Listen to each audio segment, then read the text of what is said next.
يا كابتن بنزيما، ايه اللي مزعلك يا عم بالظبط؟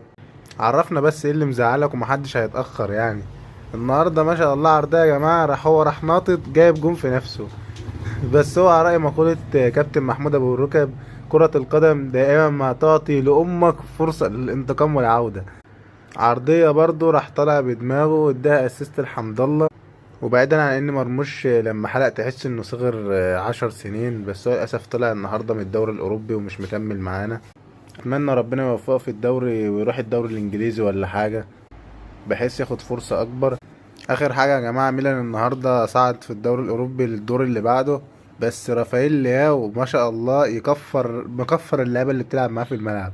يبقى صوله الكورة، ياخد الكورة ويروح يرقص ويعدي ويشوط لوحده. جاب جون بس ضيع فرص كتير قوي.